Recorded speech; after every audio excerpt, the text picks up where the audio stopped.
आज के इस वीडियो में हम बात करेंगे यहाँ पे, जैसा कि आपको स्क्रीन पर दिख रहा होगा, question paper for selection to the group B post of ADST/AST 70% quota in pay matrix level 8 on SWR।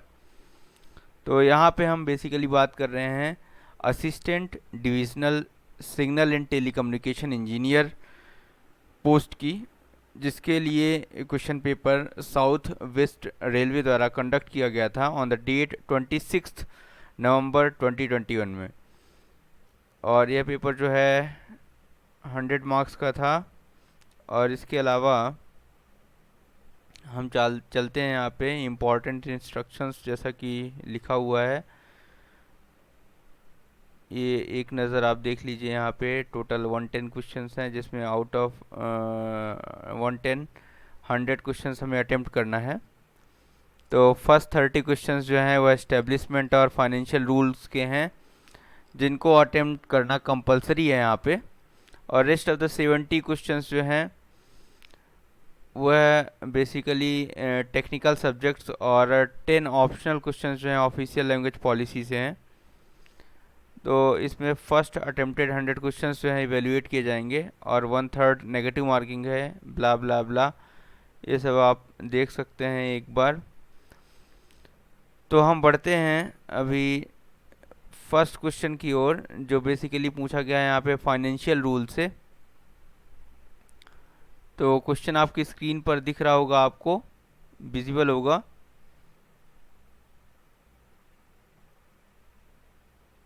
तो यहाँ पे सबसे पहला क्वेश्चन है,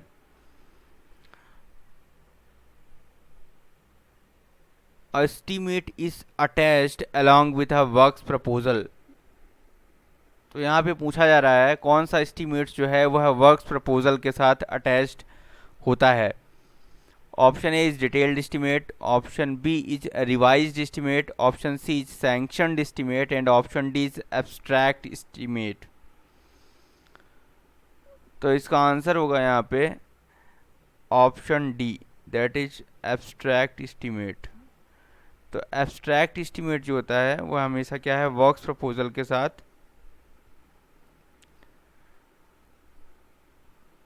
अटैच्ड रहता है। इसके बाद नेक्स्ट क्वेश्चन पे आते हैं अपन। क्वेश्चन पूछ रहा है IRPSM application is used for processing. तो IRPSM का फुल फॉर्म अगर हम बात करें यहाँ पे, तो इंडियन रेलवे IR हो गया यहाँ पे, और प्रोजेक्ट्स सैंक्शन एंड मैनेजमेंट। तो IRPSM application is used for processing. Option A stores indent, option B tenders, option C works proposal and option D passing of bills. तो इसका आंसर जो होगा यहाँ पे basically that is works proposal. Option C is the right answer. Option C is the right answer. IRPSM is nothing but a web based application, और ये allow करता है for online creation and forwarding of new works proposals. तो जितने भी नए works proposals हैं उनके क्रिएशंस और उनकी फॉरवर्डिंग के लिए एप्लीकेशन बनाया गया है। इसके अलावा जो है बेसिकली मॉडिफिकेशन करता है to the works in progress. जितने भी जोनल रेलवेज और प्रोडक्शन यूनिट्स के वर्क इन प्रोग्रेस हैं उनको भी यह हैंडल करने का काम करता है। तो यह IRPSM का मेन एप्लीकेशन है। इसके बाद थर्ड क्वेश्चन पे आते हैं। यहाँ पे पूछा जा रहा है the scope of EPC contracts covered. काफ़ी इंपॉर्टेंट क्वेश्चन है। EPC का फुल फॉर्म जो होगा यहाँ पे इंजीनियरिंग प्रोक्योरमेंट और कंस्ट्रक्शंस कॉन्ट्रैक्ट्स हैं। तो ऐसे कॉन्ट्रैक्ट्स को हम टर्न की कॉन्ट्रैक्ट्स भी बोलते हैं, जिसमें कि बेसिकली तीनों चीज़ें हो रही हैं, इंजीनियरिंग हो रहा है, प्रोक्योरमेंट हो रहा है, कंस्ट्रक्शंस हो रहा है।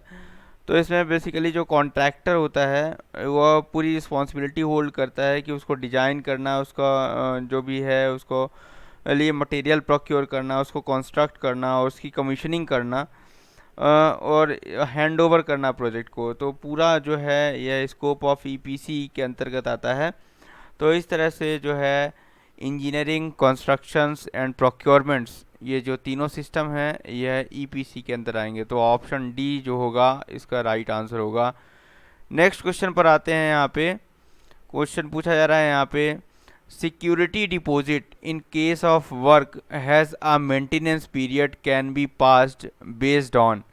तो यहाँ पे सिक्योरिटी डिपॉजिट से क्वेश्चन है। Option A no claim, option B completion certificate, option C passing of final bill and option D none of the above. तो यहाँ पे जो जैसे कि मेंटेनेंस पीरियड में अगर वर्क है तो इस केस में जो सिक्योरिटी डिपॉजिट होगा इसका आंसर होगा क्या, none of the above, none of the above. Option D is the right answer. Next question पर आते हैं। यहाँ पे पूछा जा रहा है लिक्विडेटेड डैमेज, काफ़ी इंपॉर्टेंट क्वेश्चन है। LD shall not exceed dash dash of contract value.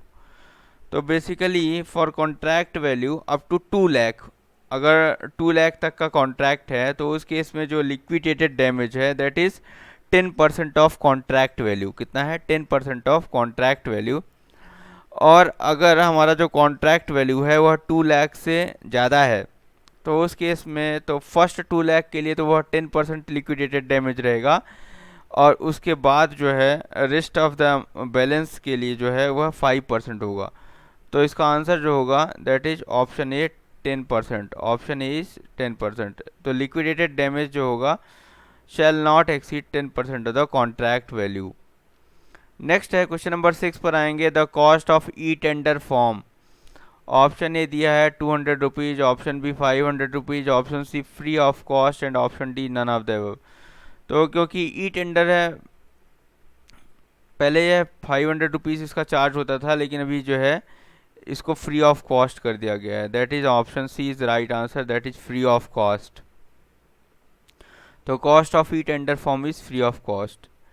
Next question आएंगे क्वेश्चन नंबर 7 पे। क्वेश्चन नंबर 7 पूछा जा रहा है यहाँ पे IREPS इज यूज्ड फॉर।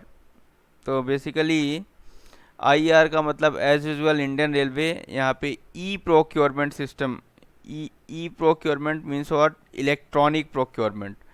तो Indian railway electronic procurement systems का यूज़ कहाँ पे किया जाता है। ऑप्शन दिया है work standards, option B store standards, option C A and B and option D for issuing e pass. तो इसका आंसर होगा ऑप्शन सी, यहाँ पे both E and B, both A and B. तो बेसिकली जितना भी गुड्स हो गया और जितनी भी सर्विसेज हो गई, सेल ऑफ जितने भी मटेरियल्स हो गए, leasing of assets through e tenders, e auctions, और जितने भी रिवर्स ऑक्शंस हो गए, ये सब किसके थ्रू होते हैं, ई प्रोक्योरमेंट सिस्टम के थ्रू होते हैं। तो इसलिए इसका आंसर जो है यहाँ पे जितने भी वर्क स्टैंडर्ड्स हो गए, स्टोर स्टैंडर्ड्स हो गए, ये इसके लिए IREPS का यूज़ किया जाता है। अभी बेसिकली स्टोर स्टैंडर्ड्स जो है तो जेम के थ्रू होते हैं, ठीक है, government e market place. Next है यहाँ पे क्वेश्चन नंबर 8 पर आएंगे। In work standard eligibility criteria are not applicable for tenders of value up to. तो वर्क स्टैंडर्ड का बेसिकली जो है यहाँ पे अगर हम बात करें तो एलिजिबिलिटी क्राइटेरिया जो है तो 3 पैरामीटर्स उसके लिए होते हैं। एलिजिबिलिटी क्राइटेरिया इन वर्क स्टैंडर्ड बेसिकली होता है, सबसे पहला टेक्निकल एलिजिबिलिटी क्राइटेरिया होता है, दूसरा फाइनेंशियल एलिजिबिलिटी क्राइटेरिया होता है और तीसरा बिड कैपेसिटी होता है।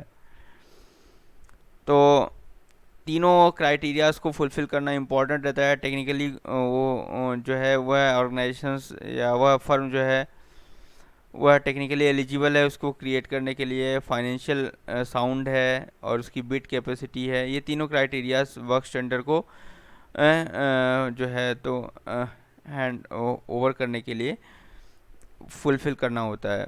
No technical and financial credentials are required for tenders having value up to 50 lakh. तो 50 लाख तक के लिए जो है तो यहाँ पे कोई एलिजिबिलिटी क्राइटेरियाज की रिक्वायरमेंट नहीं होती। Option A is the right answer. यहाँ पे 50 लाख पहला ही ऑप्शन है, इसके अलावा 20 लाख, 1 करोड़, 2 करोड़ है, तो इसका आंसर होगा यहाँ पे 50 लाख।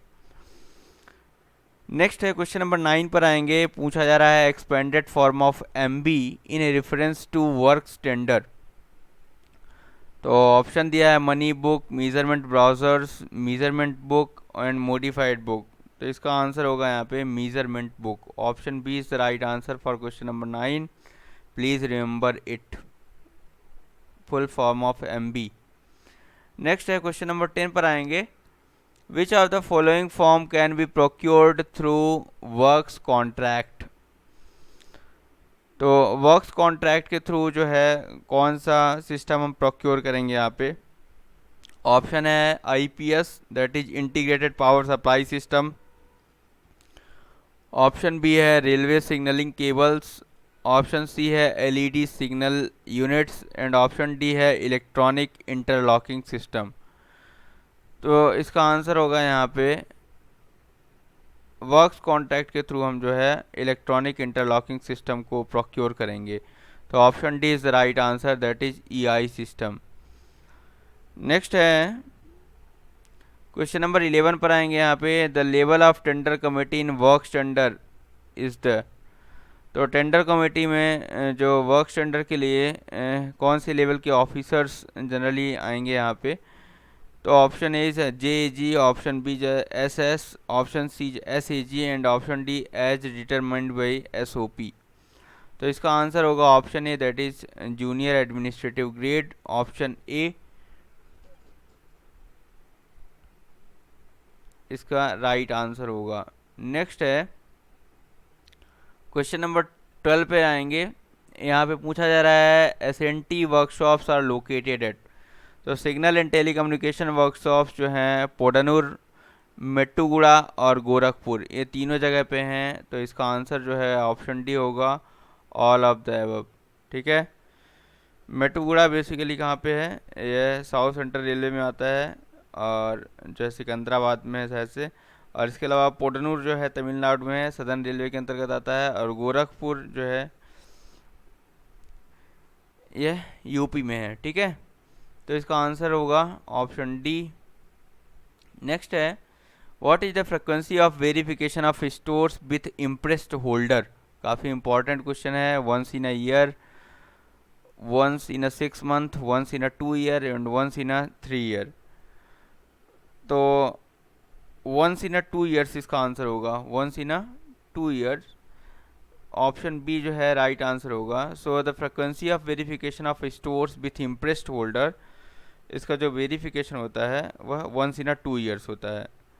और इसके अलावा जितने भी ऑल टूल्स एंड प्लांट हैं, MNP जैसे हो गया, उनका भी जो वेरिफिकेशन होता है वह वंस इन अ 3 ईयर होता है। तो इसको भी प्लीज़ रिमेंबर रखिएगा, once in a 3 year for all machine and plants, जितने भी टूल्स एंड प्लांट्स हैं तो उनके लिए वंस इन अ 3 ईयर होता है। नेक्स्ट है IRISET. IRISET is headed by. तो IRISET is basically headed by DG। तो जो डायरेक्टर जनरल हैं इरीसेट को हेड करते हैं। ठीक है। नेक्स्ट है क्वेश्चन नंबर 15 पर आएंगे यहाँ पे। Special class railway apprentice are recruited by. तो स्पेशल क्लास रेलवे अप्रेंटिस जो है ये बेसिकली इसको रिक्रूट करते हैं UPSC के थ्रू। तो ऑप्शन बी राइट आंसर होगा। इरीसेट जो है बेसिकली वो डायरेक्टर जनरल के द्वारा हेड किया जाता है और director general generally HAG+ level का होता है, एपेक्स लेवल यानी एक तरह से बोले तो HAG+ लेवल के होते हैं। ठीक है। नेक्स्ट है क्वेश्चन नंबर 16 पर आएंगे। The work of replacement of PI with EI। तो यहाँ पे PI with EI is proposed इन। तो यहाँ पे जो पैनल इंटरलॉकिंग है उसको बेसिकली इलेक्ट्रॉनिक इंटरलॉकिंग से यहाँ पे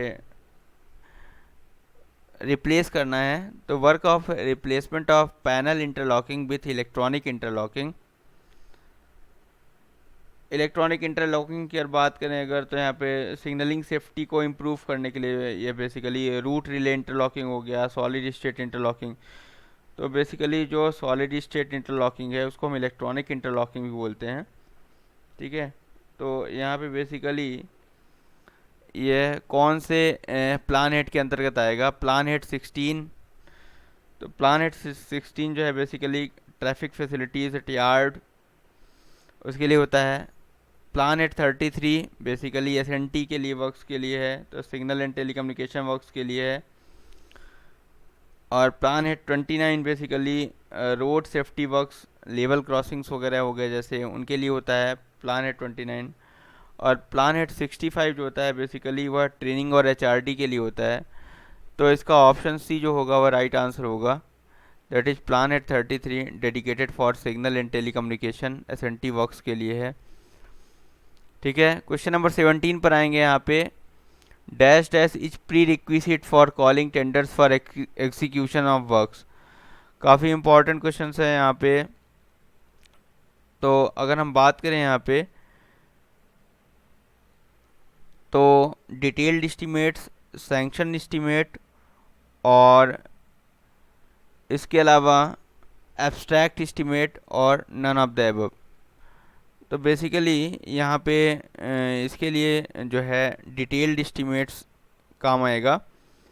तो अगर हम डिटेल्ड एस्टीमेट्स की बात करेंगे यहाँ पे, तो इस केस में बेसिकली डिटेल्ड एस्टीमेट्स ही है जो कि एक तरह से गाइड करता है एग्जीक्यूशन ऑफ वर्क्स को।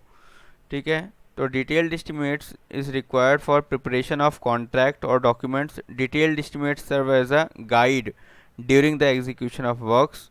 ओके, इसके थ्रू ही हम एक तरह से कंप्यूट करते हैं कि कितना क्वांटिटी चाहिए मटेरियल का और कितना लेबर इसमें जो है लेबर्स का एम्प्लॉयड होंगे इस काम को एग्जीक्यूट करने में।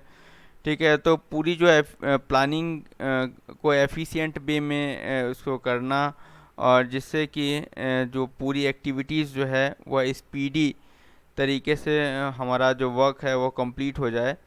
और साथ में है जितना भी हमारा एक्सपेंडिचर है और जो भी मटेरियल्स की रिक्वायरमेंट है उन सबको हम बार चार्ट या के माध्यम से प्रिपेयर कर पाएँ। तो इन सब का एस्टिमेशन जो है with the help of what detailed estimates जब हमारे पास रहेगा उसके थ्रू ही हो पाएगा। तो option A is the right answer, detailed estimate. इसके अलावा अगर हम क्वेश्चन नंबर 18 पर आएँ तो पूछा जा रहा है यहाँ पे revenue demand for maintenance of SNT assets. तो एसएनटी एसेट्स को मेंटेन करने के लिए कौन सा रेवेन्यू डिमांड चाहिए? Demand number 7 basically that lies with plants and equipments का repair and maintenance of plant and equipment. Demand number 4 जो है that is repair and maintenance of P way and works. Demand number 6 dedicated for repair and maintenance of CNW। तो basically demand number 7 जो है इसके लिए important है, that is repair and maintenance of plants and equipments. उसके through जो है SNT assets cover होते हैं। तो डिमांड नंबर 7 राइट आंसर होगा इसका। क्वेश्चन नंबर 19 पर आएंगे। यहाँ पे कुछ पूछा जा रहा है all charges for maintenance and repairs after opening of line for traffic are accounted under head. तो यहाँ पे जितना भी all charges for repair and maintenance after opening of line for traffic, जब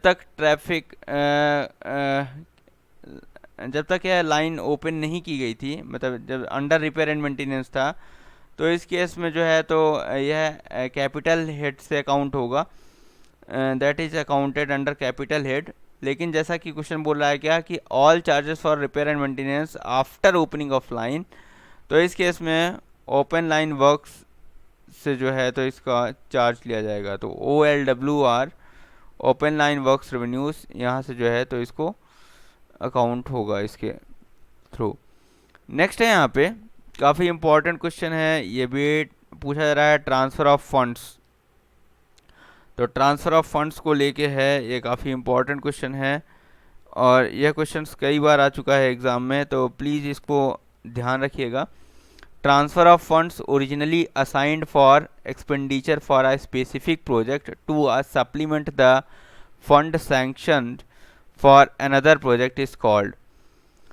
तो बहुत बड़ी लाइन लिखी हुई है और इसका जो आंसर होगा वह होगा रीअप्रोप्रिएशन। रीअप्रोप्रिएशन को एक लाइन में अगर समझाऊं मैं, तो सपोज़ आपको कोई ट्रिप पर जाना है या कहीं टूरिस्ट प्लेस पर जाना है, उसके लिए आपको आपके फादर ने 1000 रुपीज़ दिए। तो 1000 रुपीज़ में से सपोज़ 500 रुपीज़ एकोमोडेशन के लिए, 300 रुपीज़ जो है सपोज़ एक तरह से ट्रांसपोर्टेशन के लिए, और 200 रुपीज़ मिसलिनियस हो गया। तो उसके लिए अगर उन्होंने दिया है इस चीज़ के लिए, और सपोज़ आपने ऐसा करा कि आपने उस 200 रुपीज़ में एकोमोडेशन कर लिया और 500 रुपीज़ जो है तो आपने सपोज इंजॉयमेंट में या कहीं घूमने में लगा दिया, और रेस्ट ऑफ द मनी और एक तरह से ट्रांसपोर्टेशन में यूज़ कर ली। तो इस तरह का एडजस्टमेंट जो है उसको हम बोलते हैं रीअप्रोप्रिएशन। ठीक है, तो reappropriation means what transfer of funds originally assigned to a specific object to supplement funds to another object. तो बेसिकली यहाँ पे railway boards have a full powers to transfer funds from one subhead to another within a grant. ठीक है, तो with in a grant अगर एक सबहेड से दूसरे सबहेड में जो है तो फंड का ट्रांसफ़र रेलवे बोर्ड द्वारा किया जा सकता है, लेकिन not from one grant to another in respect of voted and charge expenditure. तो ध्यान रखिए, जैसे दो तरह के एक्सपेंडिचर होते हैं, वोटेड एक्सपेंडिचर और चार्ज एक्सपेंडिचर, तो इनके बीच जो है तो ट्रांसफ़र ऑफ फंड नहीं होगा। तो please remember it, transfer between voted and charge expenditure is not permissible at any cost. और साथ में जो डिमांड नंबर 16 है उसके रिस्पेक्ट में भी रीअप्रोप्रिएशन एडमिसिबल नहीं है।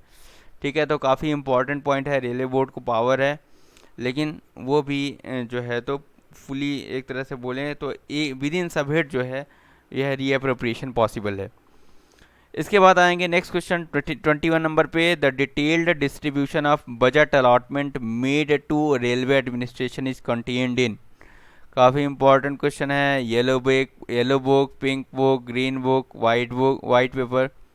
ठीक है, तो इसका आंसर जो होगा पिंक बुक होगा, जिसमें detail distribution of budget allotment होता है। Option C is right answer. ठीक है, इस पर मैंने एक सेपरेट वीडियो बना रखा है। येलो बुक, ग्रीन बुक में जैसे सेफ्टी रिलेटेड मैटर होता है, पिंक बुक में जैसा कि आपको बताया बजट अलॉटमेंट का।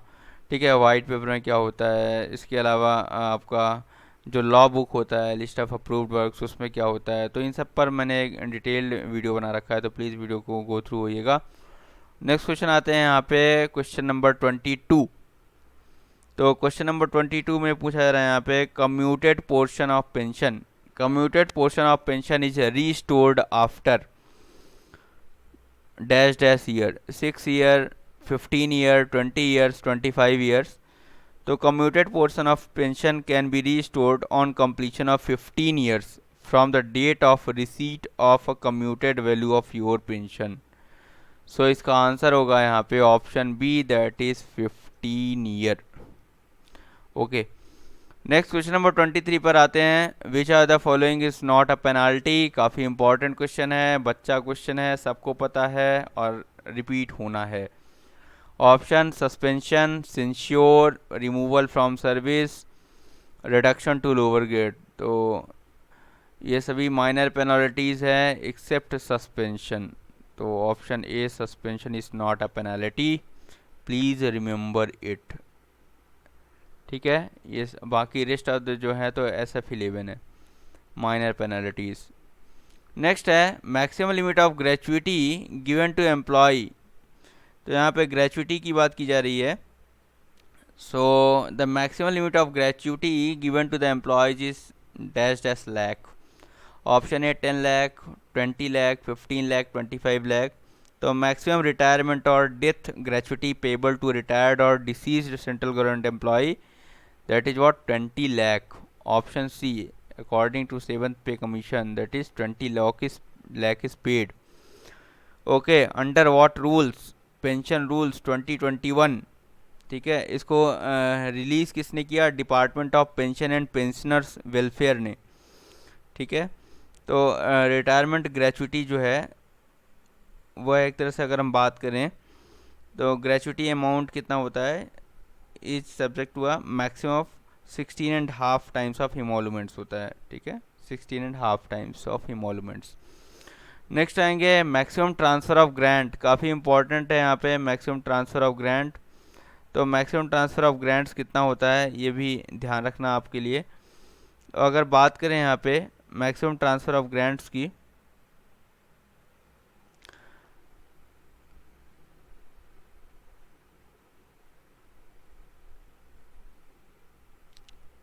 तो यहाँ पे बेसिकली एक टर्म आता है CTG, आपने सुना होगा composite transfer and packaging grant. तो composite transfer and packaging grant is paid at 80% of the previous months basic pay. तो 80% of previous months basic pay for transfer to locations that are more than 20 kilometre away. तो अगर 20 kilometre से ज़्यादा का अगर distance है transfer locations जो है, तो इस केस में 80% of the previous months basic पे आपको जो है तो मिलेगा। लेकिन अगर हम बात करें यहाँ पे for transfer to and from Lakshadweep और अंडमान एंड निकोबार आइलैंड्स, तो इस केस में जो CTJ है वह 100% of the previous months basic पे है। ठीक है, तो यहाँ पे पूछा जा रहा है मैक्सिमम ट्रांसफ़र ग्रांट। तो मैक्सिमम ट्रांसफ़र ग्रांट यहाँ पे क्या होगा, 100% ऑफ बेसिक पे, 100% of the previous months basic पे। ओके, क्योंकि यहाँ पे लक्षद्वीप और अंडमान निकोबार आइलैंड्स के लिए जो है ये 100% मिल रहा है, और रेस्ट ऑफ द जो लोकेशंस है उनके लिए 80% है। एक और पॉइंट है यहाँ पे कि if transfer to a place located less than 20 kilometre away है फ्रॉम द ओल्ड स्टेशंस, तो इस केस में 1/3 of the composite transfer grant is provided. ठीक है, तो यहाँ पे 33.33% जो है तो इस केस में ट्रांसफ़र ग्रांट प्रोवाइड की जाएगी। ठीक है, और इस केस में this is applicable to are transfers within the same city as well. ठीक है, यही जो है रूल सेम सिटी के लिए भी एप्लीकेबल है। एक और पॉइंट है इसमें कि if a husband and wifes are transferred individually within a time span of 6 months, तो इस केस में जो है 50% of transfer grant is offer to spouse who is transferred last. ठीक है, तो 50% उस केस में जो जिसका ट्रांसफ़र लास्ट में हुआ है उसको मिलेगा। तो इसका आंसर जो होगा यहाँ पे ऑप्शन सी होगा, that is 100% of basic. 100% of basic किसके लिए है यहाँ पे, लक्षद्वीप और अंडमान निकोबार को कंसीडर करें अगर, तो क्योंकि वो भी पैन इंडिया का पार्ट है। ओके, नेक्स्ट है यहाँ पे dash dash is the standard form served as minor penalty. तो अभी हमने बात करी थी माइनर पेनल्टी के लिए SF2 डीम्ड सस्पेंशन के लिए होता है, SF5 major penalty, SF11 minor penalty, SF9 आप कमेंट बॉक्स में बताइए। तो ऑप्शन बी SF11 जो है इस राइट आंसर। नेक्स्ट है मैक्सिमम कम्यूटेशन ऑफ पेंशन। तो option A 25%, option B 40%, option C 50% और ऑप्शन डी 20%। तो बेसिकली इसका आंसर होगा 40%। Maximum commutation of pension is 40%। Okay, next question आए हैं यहाँ पे, SNT technician cadre is classified as 28 number category as per HOER hour of employment regulation, जो अब चेंज हो गया है hour of works and period of rest में, रूल 2005। ऑप्शन है essential intermittent, option B intensive, option C continuous, option D excluded. इसका answer होगा option C, that is continuous. Next है क्वेश्चन नंबर 29 की बात करेंगे यहाँ पे, maximum number of LAP that can be encashed at a time of superannuation और retirement, 315 days, 270 days, 300 days, 240 days. तो इसका आंसर होगा option B, that is 300 days. Option B is the right answer, 300 days. Maximum number of LAP that can be encashed, so 300 days of LAP can be encashed. Okay, option question number 30 की बात करेंगे यहाँ पे, a group B officers is eligible for dash dash number of privilege pass per calendar year. ये भी बच्चा question है, ये भी कई बार आता है। तो इसका आंसर होगा ऑप्शन डी, कुछ that is 6 number of privilege passes.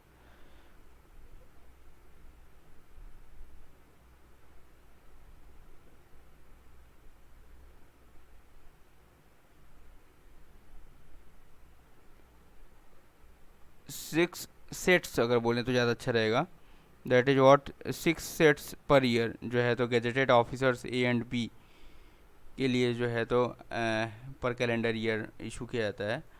तो इस तरह से हमने टोटल 30 क्वेश्चंस इस वीडियोस के इस पेपर के रिव्यू किए इस वीडियो में। वीडियो अगर अच्छा लगा हो तो प्लीज़ वीडियो को लाइक करें, और हमारे चैनल पर नए हैं तो चैनल को सब्सक्राइब करें। Question number rest of the questions जो हैं वो टेक्निकल क्वेश्चंस हैं जो कि एसएनटी डिपार्टमेंट्स से हैं, तो उनको हम किसी और वीडियोस में डिस्कस करेंगे, अदरवाइज़ वीडियो काफ़ी लेंदी हो जाएगी। और वीडियो को अगर देखने पे आपको बोरियत फील हो रही हो तो प्लीज़ उसे 2 टाइम्स और 1.75 टाइम्स और 1.5 टाइम्स, जो आपका मन करे उसके अकॉर्डिंग देखें वीडियो को।